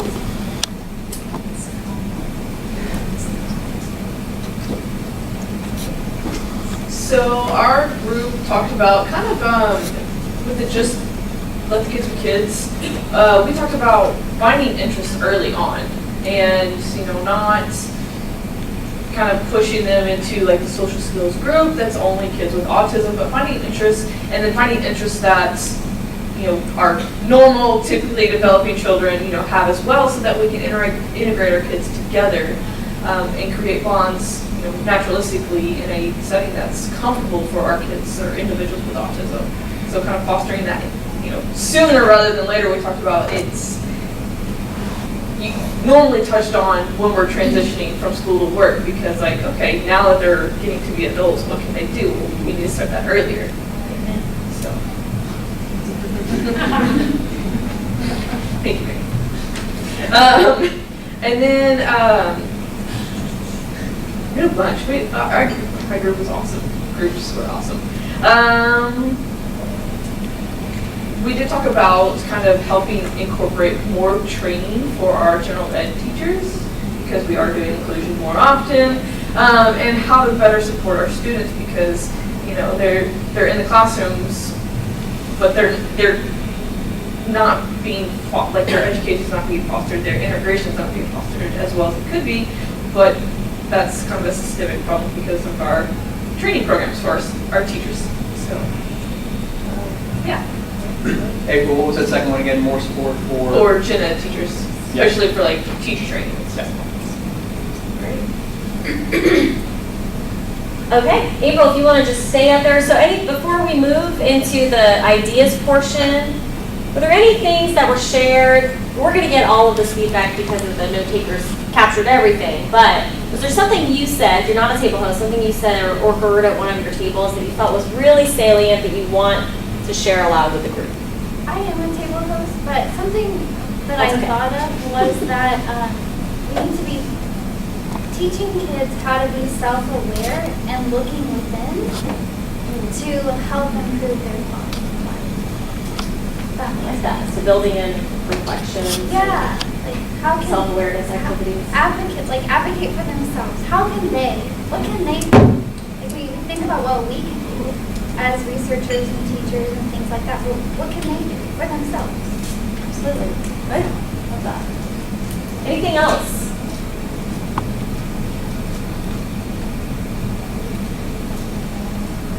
Okay, so now I'm going to have April share some of the ideas that were generated in round 3. So what are the action steps. The action steps. So everybody committed to doing something after they leave this room. So what are some of those action steps that we are walking with? So a couple of our action items were sharing experiences about living with autism, encouraging people to look at individuals with autism from a different perspective, not just kind of putting them in a box and saying, okay, you know, I watched Rayman, or I've seen, yeah, you know, and not just assuming that all individuals with autism are the same. Becoming more active in the community, whether it's through parent groups, support groups for individuals. That's kind of our action items. Cool, great. In a nutshell. Awesome. Chingy or Sunny, or the next? Yeah, I want to add the one that I get from the group for the question 1, because I didn't talk about that. I thought it's a round 1 question, but the round 2, exactly what April said about teacher. So teacher need the resources, and the preparing for teacher, that's very important, they said. And so that was, I just want to add. And for the question 3, we talk about like one of our members is like they're gonna teach, she's gonna teach her child to understand their friend with disabilities, like, you know, not just like, oh, only teach if we have the child with individual with autism, but we can teach our typical children to let them understand their peers and other people, and make the understand their difference and help them with that. Yes, and also we gather the parents, teacher, and then peers. So to coaching peers to help them in the class. Sometimes parents, they don't want to talk with the parents or teacher, but the peers is very important too. Yeah, so, and not just like let's special ed, go to the gen ed, but some of the gen ed class students can go to the student in the special education class too. So kind of like bring that to community. Okay. Yes, thank you. Awesome, thank you. What was that last one? All right. Like a reverse peers, peer learning, peer sports, building, fostering networks of peers. Okay, so our team member, we just talked about some the same idea, and others like continue this kind of conversation. Yeah, I think today is amazing. Like we have a lot of discussion, conversation. I just talked Dr. Gilson that with all this, we are not able to get so many ideas and feedback to think about what we need to do the next. And the others is about like keep working on research, publication, and we have great team member. They say they want to share our information they get today and our project and back to their schools or ISD, share with others and family, students. And yeah, I think that's it. Yeah, others. Okay. Thank you. And, okay, somebody, do you want to ask me? Yeah. Can I add? I forget this one, but this is really cool. I'm sorry, I forget, but I really want everybody to know this idea. So, yeah, Dr. Thompson, she add about how we gonna support long-term support, helping from 2 or 3 years and until adolescent and adult, because a lot of adults with autism or adults with disabilities have been undiagnosed. Is I use the right word? Yes. So try to build a long-term goal that will be very great. Yeah. Thank you. Yes. Cool. Thank you. Pretty awesome. Thank you. So, any other ideas that were not shared that you personally are going to do, or something you heard somebody talk about that you want to share with the group? One of the things that just even dialoguing with this, Tim, you guys are very, very intelligent, and I love the conversation. But one thing I'm going to do, going back to my own community, is I'm going to start opening up the dialogue with my open community dialogue. So like going in, talking to the principal, saying, hey, I would like to have a forum. Let's just talk. Yeah. Let's open it up to the community, and let's bring people who know what they're talking about. I might be knocking on somebody's door, so like saying, hey, can you come out? But just even opening up those conversations and seeing who shows up, and whoever shows up, then, spreading the word, getting it out there that these kids need to be supported, but so do the teachers, and just allowing everyone a voice at the table and seeing what happens. Another thing I was thinking about is volunteering to come into some of the undergrad classes and just say, hey, this has been my experience as a parent, this has been my experience as an educator. Just want to let you know this is the real deal. We do a great job here, but different perspectives might reach different people. So yeah, great. I love that. Specific action items that you can take in your own roles and share your stories. We've copyrighted Aggie Autism Forum though, so you can't use that name. Thank you. Really? Officially?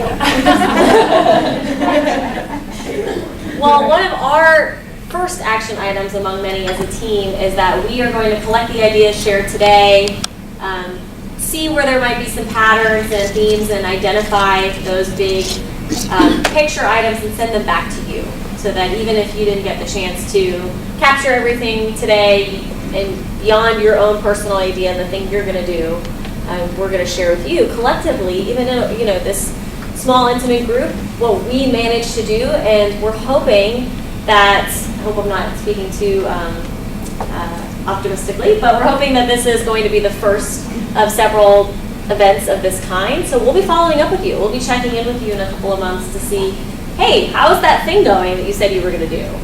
What's going on? We want to bring you back and tell us about all the great work that you've accomplished. The community conversation modality was something I used as a graduate student in Tennessee, and we did these across the state.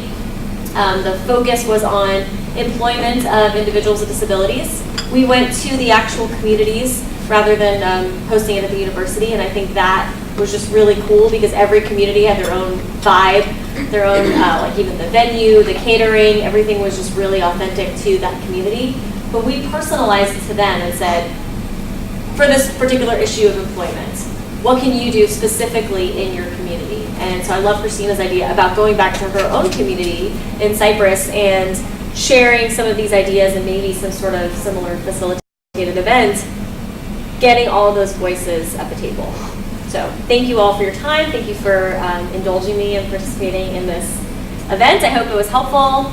And Andrew's going to bring us in the rest of the afternoon. Thank you for leading that, Carly. So let's take a 4-minute break because we want to finish strong and we have 2 more activities. So please, 4 minutes and then right back here.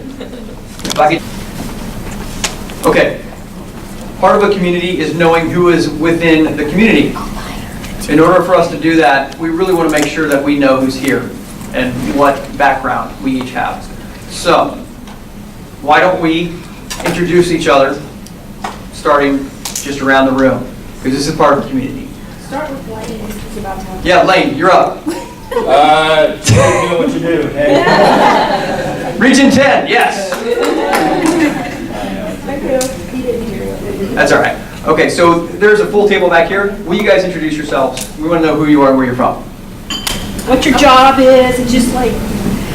Okay, my name is Stephanie Rodriguez, and currently I'm doing a couple different things. I do part-time, I work for Social Motion Skills. I'm an education specialist currently.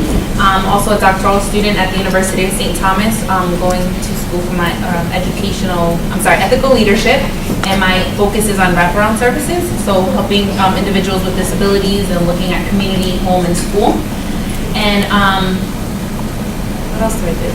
Oh, and I did start an LLC for parents and teachers and children with severe emotional and behavioral challenges to not only help them with their education, but to also provide parent training and support that they can access at home, in their community or at school.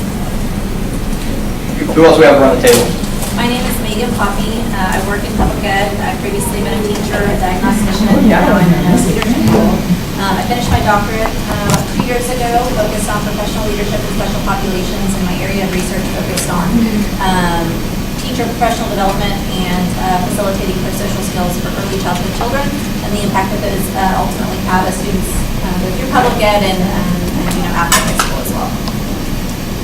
I am Shantina Dixon. I too am in public education in a leadership role as well.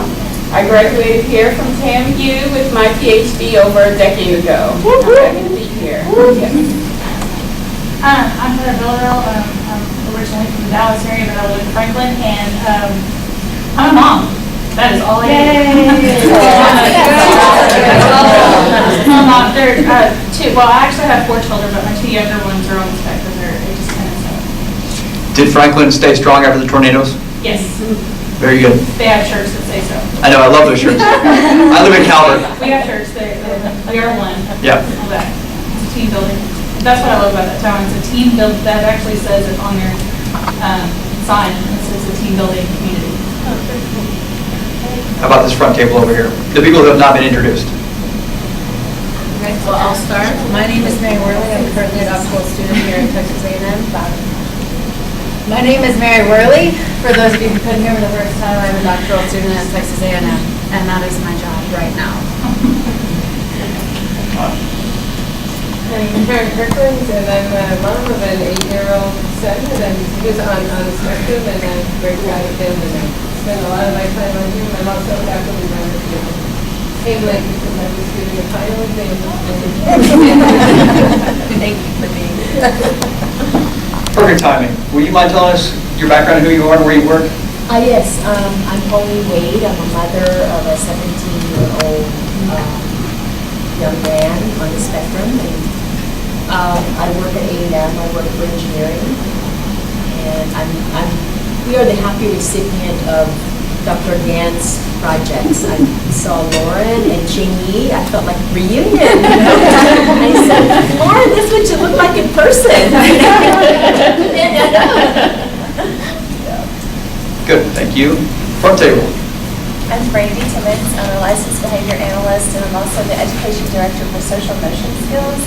And we're a nonprofit that provides a lifespan of services, social skills training, parent training, vocational training to those on the spectrum.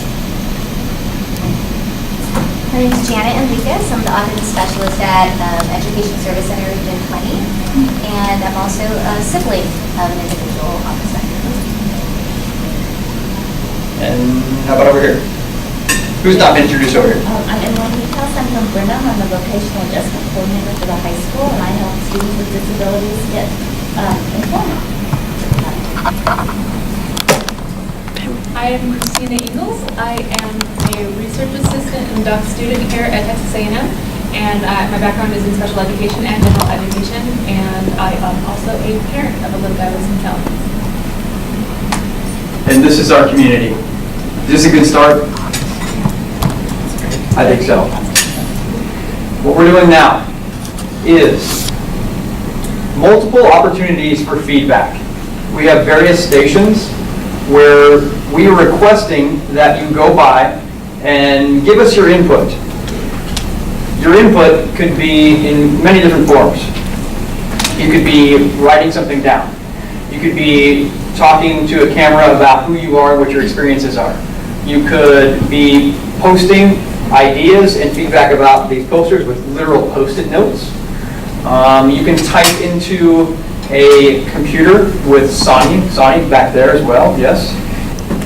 We want you to have the choice to go to at least 2 different stations. But today is about taking action. The conversation is a starting piece. It's how we learn, it's how we build a network. We don't want to just have this as a feel-good day and then nothing happens. We want to put it into action. So part of our plan is to take that input that you're giving to us right now and to integrate it directly into each of these projects that you've seen on the posters to make changes. Part of it is to spark new ideas for what might be done in the very near future. The point is, we're going to make something happen based on your input. And that is our commitment to you from this day. From the time you took out of your day to brave the rain, to be here, we're going to make something happen. So please help us do that and pick one of these stations back here. And what we're looking for is specific feedback regarding these questions. Things such as, are we doing the right thing? Today, here, in these projects, in anything we've talked about. What else could we be doing? What are we missing? Where did we get close, but you think would be an even better idea? Are we in the ballpark as far as your perspective, as far as making a difference, as far as starting a community? What are the questions we aren't asking? What are the considerations for stakeholders that suggest an intervention might be suitable to any other stakeholders? And most importantly, what specific task have you committed to take back to your community and implement in your own life? Even if it's, you know what, I'm going to be kind. In my purpose to serve people with ASD, I'm going to start by being kind to everybody I meet. Or I'm going to increase my communication. We need your specific feedback. So please hit 2 stations. We've got about 15 minutes. Go now. We've had an incredible day. And we're going to finish strong. Dr. Joyce Alexander, College of Education and Human Development at Texas A&M University. She is also the current holder of the Retta Haynes Dean's Endowed Chair and is a professor in the Department of Educational Psychology. She received a BS in Psychology from Texas Wesleyan University and a Master of Arts, a PhD in Educational Psychology from the University of Georgia. Prior to her time at Texas A&M, Dr. Alexander served as Executive Associate Dean in the School of Education at Indiana University, Bloomfield. She had previously served as Chair of the Department of Counseling and Educational Psychology for 6 years. Her research focuses on the development, interest, motivation, and expertise in children. Her most significant work examines the growth of interest in science from early childhood through age 18. Over her career, she has supervised 20 student dissertations and served as a journal reviewer for 12 journals. She is currently on the editorial board of Metacognition and Learning. Dr. Joyce Alexander.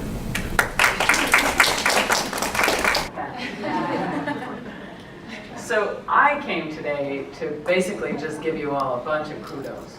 All right, I want to thank you for participating in this inaugural Aggie Autism Forum. We understand that individuals such as yourselves are really critical to helping us bridge the gap between research and practice and everyday lives. And so I think for that reason, this is a great opportunity. We've had good, clear, and open communication. We've talked about ways that we can improve and expand the projects that we have here at Texas A&M. And I hope you feel encouraged by what you've heard today, and I hope that you know that your feedback and your commitment will be taken seriously as Jenny and the group thinks about how to move this forward. To the faculty who are here, I want to say thank you to your passion for the field and your dedication to improving the quality of life for individuals on the spectrum disorders and really in communities across the state and the world. And a special thank you to Dr. Jenny Gantz for your work in the field of autism and autism-related research, and for your desire to continuously improve and expand your work. So, she sticks her tongue out at me. I know that many others have been involved in the logistics of this event, and I'd especially like to recognize Dr. Carly Gilson, Andrew Patterson, Amy Hennant, and there are so many others who have worked on this event for the last few months. So whether you've participated in one of our recent research projects, I know many of you here have, or are interested in utilizing the evidence-based practices that our researchers are developing, your voice today really strengthens our efforts in the discovery of new knowledge related to autism and our ability to truly transform lives. I'm encouraged by the conversations that were begun today, and I'm confident they will lead to a more equitable future for individuals with autism, as well as provide tools and opportunities for our educators, our service providers, our family members, and those who work with these very special individuals. With that, I think I get the honor of closing today. So I want to thank you all very much once again for coming, for your participation, for your vision and passion seeing this project start, and I want to see where it goes. I'm very much looking forward to it. Thank you. Thank you, Dr. Alexander.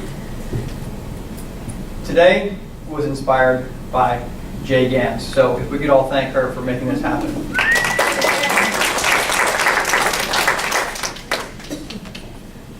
Appreciate everyone being here. Remember, today is action.